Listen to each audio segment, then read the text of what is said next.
छत्तीसगढ़ में एनएचएम कर्मचारियों की हड़ताल जारी है। 18 अगस्त से ही प्रदेश के 16,000 कर्मचारी 10 सूत्रीय मांगों को लेकर सड़क पर हैं। एक तरफ शासन की तरफ से अल्टीमेटम दिया जा रहा है तो दूसरी तरफ कर्मचारी हैं कि हड़ताल पर डटे हुए हैं। वहीं बीजेपी सांसद विजय बघेल कर्मचारियों का समर्थन करते नजर आ रहे हैं तो मामले में सियासत भी हावी है। ऐसे में सवाल ये उठ रहा है कि एनएचएम कर्मचारियों की हड़ताल आखिर खत्म कब होगी? सरकार का अल्टीमेटम, क्यों काम पर नहीं लौटे कर्मचारी? 15 दिनों से हड़ताल जारी है, लेकिन इस पर सियासत भारी है क्या? स्वास्थ्य सेवाएं बदहाल, मरीजों का बुरा हाल, आखिर कौन करेगा सुनवाई? वहीं स्वास्थ्य कर्मियों की मांग क्या पूरी करेगी सरकार? इन तमाम सवालों पर आज चर्चा करेंगे। कुछ खास मेहमान हमारे साथ जुड़ेंगे, लेकिन सबसे पहले रिपोर्ट देखिए।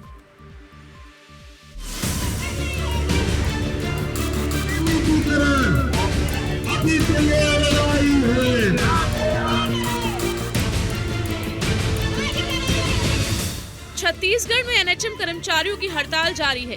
प्रदेश भर में राष्ट्रीय स्वास्थ्य मिशन के 16,000 कर्मचारी 10 सूत्रीय मांगों को लेकर अनिश्चितकालीन हड़ताल पर हैं, जिससे राज्य की स्वास्थ्य सेवाएं चरमरा गई हैं। शासकीय अस्पतालों में संस्थागत प्रसव, पैथोलॉजी जांच, टीबी, कुष्ठ मलेरिया जांच समेत कई सेवाएं पूरी तरह से ठप हो गई हैं। ग्रामीण क्षेत्रों में स्थिति और गंभीर है, क्योंकि सामुदायिक स्वास्थ्य अधिकारी भी हड़ताल पर हैं, जिससे आयुष्मान आरोग्य मंदिरों का ओपीडी बंद पड़ा है।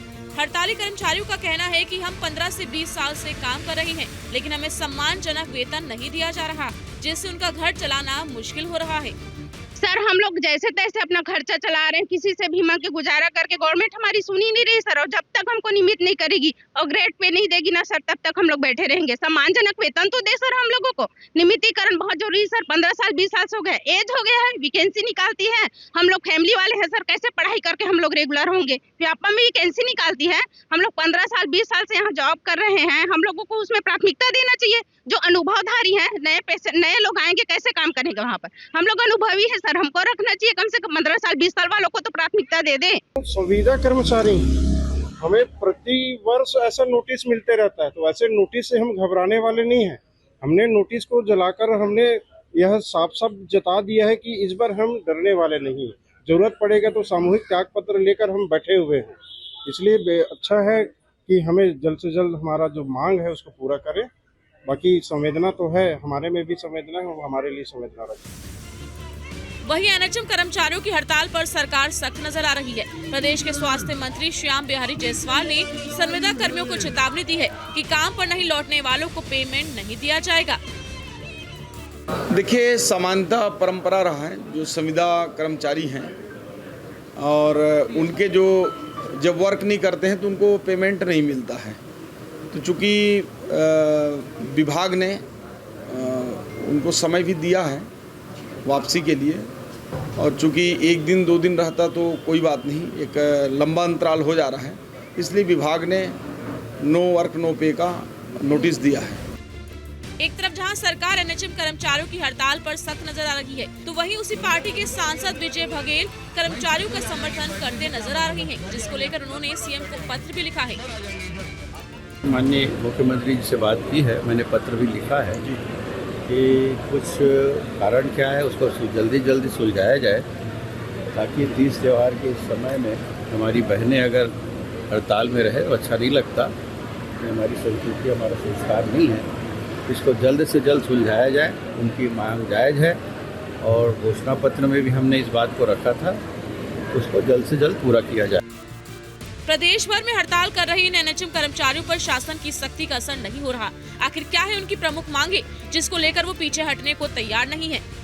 नियमितीकरण और संविलियन की मांग, 27% लंबित वेतन वृद्धि, ग्रेड पे में सुधार किया जाए, समान काम के लिए समान वेतन दिया जाए, अनुकंपा नियुक्ति, ट्रांसफर सुविधा, सुरक्षा और कार्यस्थल में सुधार हो, महिला कर्मियों के लिए विशेष अवकाश नीति, 10 लाख रुपए का कैशलेस मेडिकल बीमा। छत्तीसगढ़ के 16,000 एनएचएम कर्मचारी काम छोड़कर हड़ताल पर हैं, जिसका स्वास्थ्य सेवाओं पर नकारात्मक प्रभाव पड़ रहा है, जिसको लेकर सियासत भी जारी है। जहां कांग्रेस सरकार को घेर रही है, तो वहीं बीजेपी सांसद विजय बघेल भी कर्मचारियों का समर्थन करते दिख रही हैं। अब देखना ये होगा कि सरकार इनकी मांगों को पूरा करती है या कोई नया फॉर्मूला तैयार करती है। Team news state. और इस पर चर्चा करने के लिए हमारे साथ खास मेहमान हैं बाबूलाल शर्मा जी हैं, वरिष्ठ पत्रकार हैं। इसके अलावा हमारे साथ अभय नारायण राय हैं, प्रवक्ता हैं कांग्रेस के। आप दोनों का बहुत बहुत स्वागत है। बाबूलाल शर्मा जी, ये जो गतिरोध है क्यों ये नहीं सुलझ रहा है, जबकि बीजेपी के ही नेता समर्थन कर रहे हैं, दूसरी तरफ सरकार अभी इन बातों पर मानने को तैयार नहीं है, और दूसरी तरफ हम देख रहे हैं कि जो पेशेंट हैं वो परेशान होते हुए नजर आ रहे हैं। ये बिल्कुल सही है। सारी चीजों की गाज जो है वो जनता पे भी पड़ती है, और जो है नियमितीकरण, सम्मानजनक वेतन की जो इनकी मांग है, ये बड़े लंबे समय से चल रही है। इस पर कोई विचार जो है समय रहते ही करना चाहिए। सरकार को इस बात को सोचना चाहिए कि अगर वो सही समय पे उन्होंने निर्णय ले लिया होता तो ये हड़ताल की नौबत नहीं आती और ये परेशानियां पैदा नहीं होती, लेकिन वैसा नहीं किया गया। हालांकि ये बात सरकार की सही है कि संविदा कर्मियों की नियम जो है पृथक से रहते हैं, सरकारी सेवाओं के अलग रहते हैं, ये बात बिल्कुल सच है। लेकिन जो है आप समझ लीजिए इस बात को, सांसद जैसी हस्ती विजय बघेल ने इसका समर्थन किया है और उनकी मांगों को सही ठहराया है। मतलब वो मांग कहीं ना कहीं सही है, इसका मतलब साफ है। तो ये जो है सरकार की भी संज्ञान है, उन्होंने सीएम को पत्र भी लिखा है।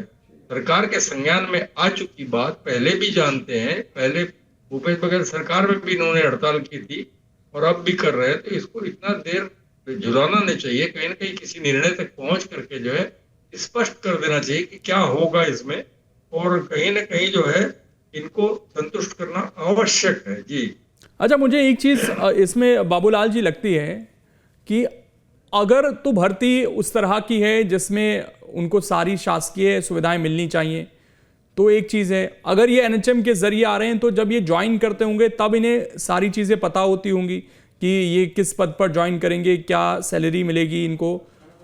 तो क्या इससे अच्छा तो फिर इन पदों पर ज्वाइनिंग ना कराई जाए? अगर यही मांगे इन्हें समान काम समान वेतन, तो फिर परमानेंट भर्ती की जाए। देखिए, बेरोजगारी बहुत बड़ी समस्या है देश में, और उस बेरोजगारी की परिस्थितियों को देखते हुए जब किसी को नौकरी संविदा में भी मिलती है ना, तो वो सोचता है एक न एक दिन में स्थायी हो जाऊंगा तो मैं घुस जाऊं इसमें।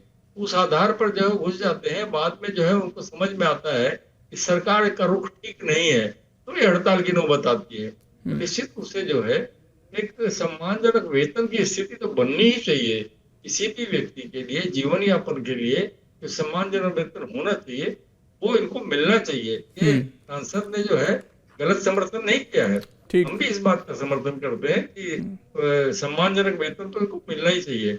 अब सवाल होता है काम नहीं, वेतन नहीं, तो ये तो नियम में है संविदा के, इसमें कोई शक नहीं है, संविदा नियुक्ति में। लेकिन आप एक ध्यान रखिए, सारी चीजें जो है आईएएस आईपीएस मंत्री संतरी जितने भी रहते हैं उनके जितने भी भत्ते हैं, वेतन है, सारी चीजें अपडेट रहती हैं और आगे से आगे चलती हैं।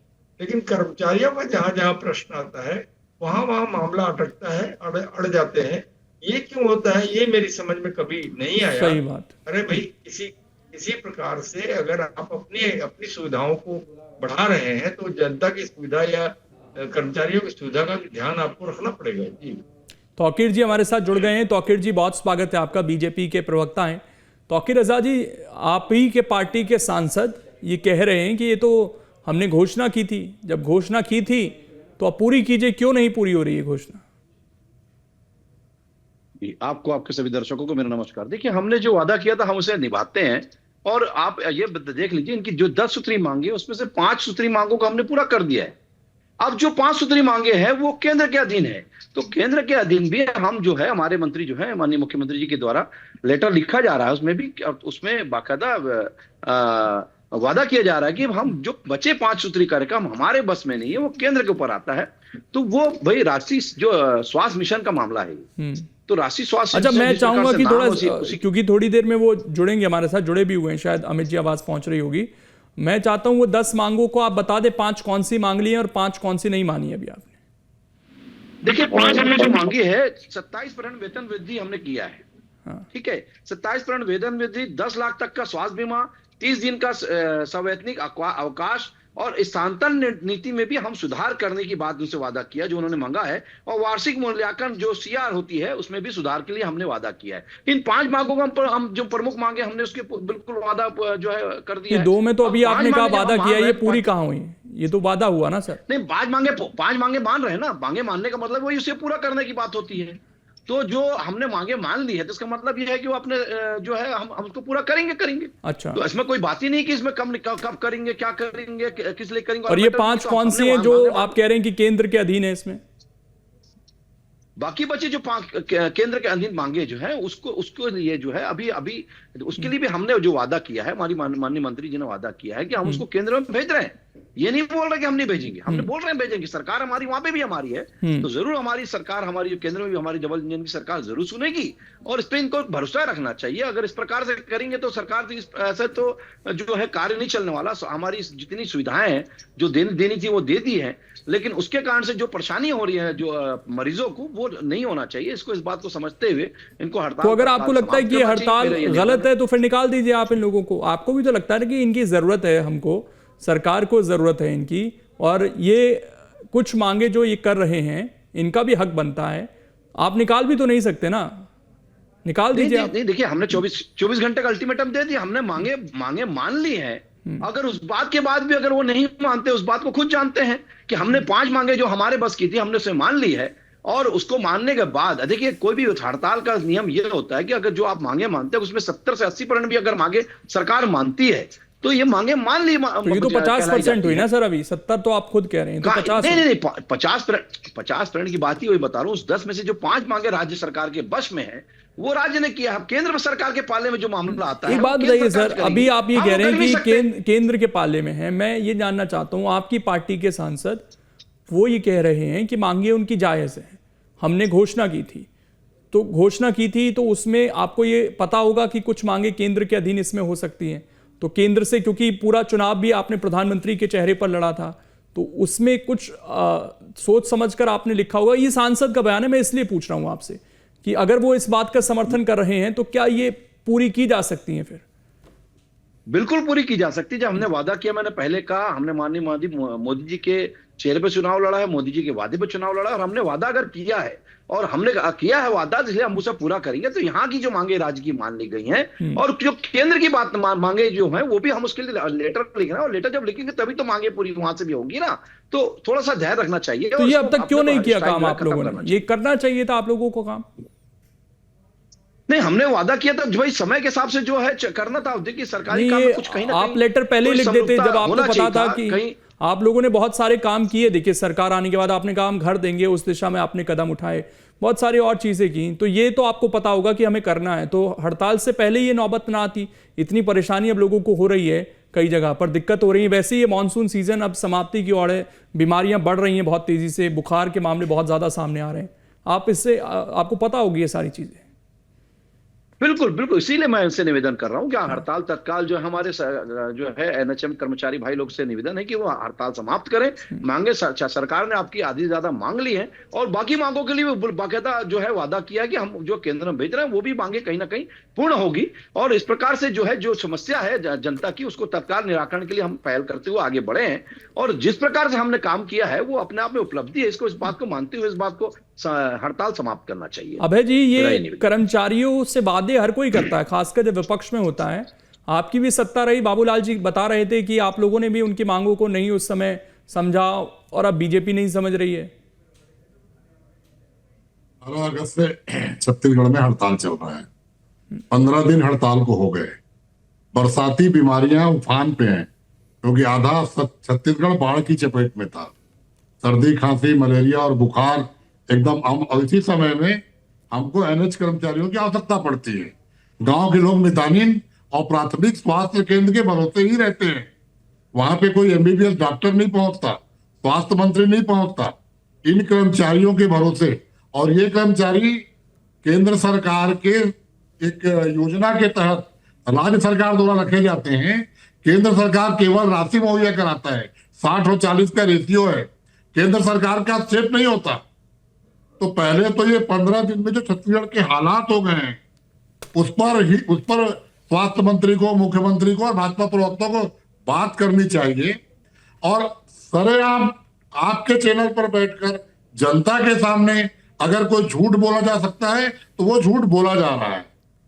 मैं तो कह रहा हूं कि भाजपा प्रवक्ता के अगर दावे में दम है तो स्वास्थ्य मंत्री से किन 5 मांगों को पूरा किया गया है उसकी चिट्ठी जारी कराने हम लोग पहल करेंगे।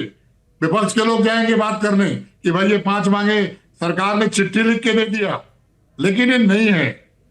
27% की बात हो रही है, वहां केवल 22% तक पहुंची है सरकार। 5% का रोड़ा अभी भी है। 10 लाख बीमा की बात कर रहे हैं प्रवक्ता जी, वो 5 लाख की राशि का स्वास्थ्य मंत्री जी ऑफर दे रहे हैं। नियमितकरण की बात नहीं हो रही है, सिविलियन की बात नहीं हो रही है, समान काम समान वेतन की बात नहीं हो रही है। पूछा सर, ये तो देखिए मैंने अभी उनसे इतने सारे सवाल पूछे, उसमें ज्यादातर चीजें लेकिन झूठ, हाँ झूठ बोलना। लेकिन मैं ये जानना चाहता हूँ कि ये प्रॉब्लम आप क्यों नहीं सॉल्व कर गए आपके समय में? देखिए इन लोगों ने ये प्रॉब्लम क्यों आया, अभी आपने एक सवाल किया कि हड़ताल नहीं होनी चाहिए थी, हड़ताल के पहले इसको कर देना चाहिए था। हाँ। ये हड़ताल इसलिए हो रही है कि विजय बघेल जी घोषणा पत्र समिति के अध्यक्ष थे और उन्होंने घोषणा पत्र में प्रॉमिस किया था कि हमारी सरकार बनते 100 दिन के अंदर ये मांगे पूरी हो जाएंगी। ये हड़ताल उसकी है। हमारी समय मांग थी, हमारे 2.5 साल कोरोना के निकले, केंद्र सरकार हमको सहयोग नहीं करती थी, केंद्र सरकार हमारे किसी पत्र पे और मांग पे विचार नहीं करती थी। आज तो केंद्र में भी आप हैं, राज्य में भी आप हैं, नगर निगम में भी आप हैं। Double engine, triple engine, Chaupal engine का दावा करते आप थकते नहीं और फिर आप वादा करके सरकार में आए हैं। आपने इनके साथ वादा खिलाफी की है। ये हड़ताल वादा खिलाफी के खिलाफ है। ये मोदी गारंटी की वादा खिलाफी के खिलाफ है, हड़ताल पे गए हैं। अच्छा, तौकीर जी कुछ कहना चाह रहे हैं इस पर? जी तौकीर जी। झूठ बोलने के अलावा कुछ भी बोले उसको सुना जाएगा। ऐसा है, भ्रष्टाचारी और झूठे कांग्रेसी जो है पहले अपने गिरबान में झाके उसके बाद देखे। डिबेट पे विषय पे बात करिए। अरे डिबेट के विषय में बात कर रहा हूं, थोड़ा सा बीच में मत बोलिए, पहले बीच में मत बोलिए, पहले चुपचाप बैठे सुनिए। कौन सी बात पूरी हुई है? अरे पहले अपनी कौन सी बात पूरी हुई है? रखना सीखिए। कौन सी बात पूरी हुई है? जाके अभी उनके मन में कौन सी बात पूरी हुई है? हमारी सरकार ने नहीं, कौन सी बात पूरी हुई है? मांगे उनकी पूरी कर दी। पूरी हुई है? आपकी सरकार कांग्रेस की कौन सी बात पूरी हुई है? जनता को बताएं। आपके टीएस बाबू कौन सी बात पूरी हुई है और कौन सी बात नहीं हुई है? झूठे हैं। कौन सी बात केंद्र सरकार पूरा करेगी कि सरकार पूरी की पूरी सरकार कौन सी बात पूरी हुई है? तैयार नहीं है। बीच में कौन सी बात पूरी हुई है? कोई मकाम नहीं होता डिस्टर्ब करने से। कौन सी बात पूरी हुई है? पहले अपने डिबेट मांगे पूरी करिए। एक एक कर बोलेंगे तो ज्यादा बेहतर रहेगा सर। वादा हमने किया है, कौन सी बात पूरी हुई है? हमारे बस में है। आप उसे झूठा साबित करने की कोशिश मत करिए। अभय नारायण जी, हाँ 1 मिनट उन्होंने सवाल उठाए, मैं चाहता हूं कि एक बार सुन ले आप उनको, फिर मैं वापस लौटूंगा। किस प्रकार से भ्रष्टाचार आप करते हैं, किस प्रकार से झूठ झूठा समझते हैं, झूठा समझता है, ये प्रकार से झूठे हैं। तो आप ये बता रहे हैं चिल्लाने कुछ नहीं, तब बीच में जरा इनका माइक डाउन करिए और बताइए इनको कि हमने वादा किया, हमने वादा किया है तो हम उसे पूरा करेंगे, अच्छा सा पूरा करेंगे। आपके जैसे धोखेबाज नहीं रहेंगे जो घोषणा पत्र 36 वादा किया, एक भी पूरा नहीं किया। ये कैसे दोगले थे, जरा बताइए कैसा दोगला चरित्र था कि जेब में जीरम कार्ड के सबूत थे और आप जो मुंह में दही जमा के बैठे रहे। आपके पूर्व मुख्यमंत्री भूपेश बघेल बने रहे और बाद में हाथ कट गई या चूड़ी बने रहे। तो ये इस प्रकार से आप थोड़ा सा बंद करिए। मैं 1 मिनट बैठता हूं। हमारे साथ जुड़ गए डॉक्टर अमित मेरी जी, प्रदेश अध्यक्ष हैं एनएचएम कर्मचारी संघ के। अमित जी, कहां बात अटकी है? लोग परेशान हो रहे हैं, क्यों आप लोग हड़ताल से वापस नहीं लौट रहे? ये 10 सूत्री जो हमारी मांगे हैं, ये हमारी मांगे ही नहीं, भारतीय जनता पार्टी की सरकार का वादा है। मोदी की गारंटी का, डबल गारंटी का वादा हमको दिखाया गया था। डबल इंजन की सरकार आएगी और आपकी मांगे पूरी की जाएगी। 160 बार से ज्यादा बार ज्ञापन दिए जा चुके हैं 20 महीनों में, उसके बाद भी कुछ नहीं हुआ है। 5 मांग माननीय स्वास्थ्य मंत्री जी से बुलवाया जा रहा है, जबकि एक मांग को छोड़कर कोई भी मांग पूरी नहीं हुई है। अभी तक हमारी मांग नियमितीकरण है, ग्रेड पे है, और मध्य प्रदेश में जो सुविधाएं एनएचएम के कर्मचारियों को मिल रही है वो सुविधाएं मिलनी चाहिए। और ये जो राज्य का विषय, केंद्र का विषय बताया जा रहा है, ऐसी कोई बात नहीं है। राज्य सरकार स्वास्थ्य के विषय में निर्णय लेने के लिए स्वतंत्र है। जब मध्य प्रदेश की सरकार अपने जो कर्मचारियों के हितों के लिए निर्णय ले सकती है, 20 महीने से लगातार दर हमारे कर्मचारी साथी ज्ञापन ले लेकर भटक रहे हैं, ना कोई वार्ता हो रही है, ना कोई बातचीत हो रही है, ना हल निकाला जा रहा है। अच्छा, एक बात बताइए अमित जी, अब सीधी बात, आपने कहा कि केवल एक मांग पूरी हुई है, आप लोग काम पर लौटेंगे या अब मन बना लिया है कि नहीं लौटेंगे, अब इस्तीफा होगा सामूहिक? जिस तरीके से ये सरकार हमारी बातों को दरकिनार कर रही है और दमनकारी नीति अपनाने लग गई है, 24 घंटे का अल्टीमेटम हमारे लोगों को दिया जा रहा है, मैं इनसे पूरे आक्रोश बढ़ रहा है। सुकमा से लेकर पूरे बस्तर, सरगुजा, आप जमीनी स्तर पर परीक्षण करा लीजिए, हजारों लोग से इस आंदोलन में डटे हुए हैं, कोई भी वापस नहीं जाना चाहता है। जो वादा खिलाफी मोदी की गारंटी के नाम पर की गई है उससे भारी आक्रोश है। मैं ये जानना चाहता हूं ना अमित जी आपसे, 1 मिनट रुकिए, बात क्लियर करते हैं। अब आप यहां पर 10 की 10 मांगों पर अड़े रहेंगे, वापस तो नहीं जाएंगे? क्योंकि फिर क्या होता है ना कि फिर 2 महीने 3 महीने बाद आप लोग आएंगे, उसकी वजह से लोग परेशान हो। आपको नौकरी करनी है, सरकार कराना चाहती है, मांगे मानना चाहती है, तो क्लैरिटी होनी चाहिए। ये नहीं कि अभी बातचीत बढ़ी फिर आप लौट आए, फिर 3-4 महीने बाद फिर प्रोटेस्ट हो। आम लोगों को दिक्कत होती है। अगर आपका आंदोलन है तो फिर स्टैंड करिए उस बात पर। बिल्कुल बिल्कुल सर। हाँ। ये 20 महीने तक लगातार आवेदन निवेदन ज्ञापन के बाद में भी किसी निर्णय पर नहीं पहुंचा गया है। अभी भी जिन मांगों को पूरा दिखाया जा रहा है, उनके आदेश कहाँ है? दिखाइए, कहाँ पर आदेश है? आप 27% वेतन वृद्धि की बात कर रहे हैं, उसका आदेश कहाँ है? कहाँ निकला है आदेश नियमितीकरण? अच्छा चलो, मैं अब जवाब लेता हूं। तौकीर जी बताइए, व्यवस्था क्या है? 24 घंटे का अल्टीमेटम नहीं मानते लोग, साफ कह रहे हैं वो। अब बताइए सरकार के पास क्या व्यवस्था है? नहीं, व्यवस्था पूरी अपनी तरीके से कमर कस लिया सरकार ने। सर कहने से नहीं ना, वो जितने हैं उतनी कहां से कर्मचारी आएंगे हमारे पास? देखिए, पहले एक बात बता दूं, इनकी जो है राज्य जो हमारी समिति है और जो राज्य स्वास्थ्य समिति, उसके साथ इनकी कार्यकारिणी समिति की बैठक हुई थी। माननीय कटारिया जी, अमित कटारिया के साथ बैठक हुई थी स्वास्थ्य सचिव के साथ, और उन्होंने बाकायदा जो है इन्होंने अपनी मांगे जो रखी थी उसके साथ इन्होंने बता दिया कि आज हमारी सरकार ने बोल दिया कि हम इन 5 जो है मांगों को आपकी मान सकते हैं। अरे सर नहीं मानते ना वो, मैं कह रहा हूँ वो तो 10 चाहिए, उनको सारी चाहिए। अभी भी मैं ये आप बताइए आपके पास व्यवस्था क्या है? मैं तो ये जानना चाहता हूँ। कमेटी बना दिया गया है, कोई भी मांगे मानी नहीं गई है अभी भी। ठीक है ना, मैंने पूछ लिया सर। 1 मिनट अमित जी रुकिए ना। आप अल्टीमेटम दे रहे हैं सरकार उनको, आपके पास व्यवस्था क्या है? आपकी 5 मांगे, देखिए 5 मांगे पूरी करी जा रही हैं। 5 मांगों में जो आपको बता दें, 27% वेतन वृद्धि के मामले में जो बात कर रहे हैं, यह निर्णय कर्मचारी के वर्षों मांग की पुरानी करता है। कांग्रेस सरकार ने सिर्फ वादे किए, लेकिन भाजपा सरकार करके दिखाना चाह रही है। ये बात आपको वादा पूरा करके बता रही है। 10 लाख रुपए तक स्वास्थ्य बीमा की बात कर रहे हैं। अब एनएमएच कर्मचारी, उनके जो परिवार हैं, वो गंभीर और आर्थिक बोझ से जो नहीं सहना पड़ेगा, ये इसके कारण से हम 10 लाख तक का बीमा की बात कर रहे हैं। उसके साथ साथ 30 दिन का सवैतनिक वेतन, जो मेडिकल अवकाश है, दुर्घटना हो, गंभीर बीमारी की स्थिति में, ये बात तो रिपीट हो गई, ये बात मैंने पूछ लिया संवेदना की तरह दी जा रही है। मैं बाबूलाल जी से बता रहा हूं, मैं डिटेल बता रहा हूं। स्वास्थ्य नीति के सुधार करते हुए वो बता चुके हैं ना, वो पहले स्वास्थ्य नीति को सुधार करते हुए सीआर करते, तो ये जो बता तो रहे हम पूरा कर रहे हैं, ये कैसे बोल रहे नहीं पूरा कर रहे हैं? बाबूलाल शर्मा जी से जानना चाहता हूं। बाबूलाल शर्मा जी, मेरा कंसर्न ये है कि ये बार बार जो दिक्कतें आती हैं, गतिरोध बनता है, ये नहीं बनना चाहिए। आपको लगता है कि उस दिशा में चीजें बढ़ पाएंगी? क्योंकि ऐसे बहुत सारे प्रोटेस्ट हुए हैं, काम पर वापस लौटे हैं, फिर 1 साल बाद 6 महीने बाद फिर प्रोटेस्ट हुए हैं। तो इस बार क्या लग रहा है आपको? ये जो स्टैंड अपना बता रहे हैं कि हम नहीं लौटेंगे, या सरकार जिस तरीके से बताना चाह रही है, सरकार के पास भी कोई व्यवस्था दिखती है आपको इनके, अगर ये नहीं लौटते हैं काम पर? इन कर्मचारियों को जहां तक मैं समझ पा रहा हूं, सरकार के वायदों पर बिल्कुल भरोसा नहीं है। इसका अर्थ वो लोग जानते हैं कि सरकार के वायदे कैसे होते हैं। एक चीज, वायदा कभी पूरा हो जाए ये जरूरी नहीं होता, ये सब देखते आ रहे हैं हम लोग। घोषणा के बाद भी रुक जाती है कई बातें, ऐसी भी स्थितियां देखी गई है। इसलिए जो है, मेरे को समझ में जो आ रहा है इस पूरे डिस्कस में, विजय बघेल ने अगर समर्थन किया है, वो सांसद हैं और केंद्र के 5 मामले बता रहे हैं तौकीर रजा जी कि केंद्र के 5 मामले हैं, तो निश्चित रूप से सांसद की जिम्मेदारी यहाँ पर बढ़ जाती है। अगर वो समर्थन कर रहे हैं तो वो पूछें अपनी सरकार से, यहाँ की सरकार से, कि 5 कौन सी ऐसी मांगे हैं जो नेशनल रूप में पारित करानी है, कहाँ अनुमति दिलानी है, मुझे दो। और उनको प्रयास करना चाहिए केंद्र में जाकर के।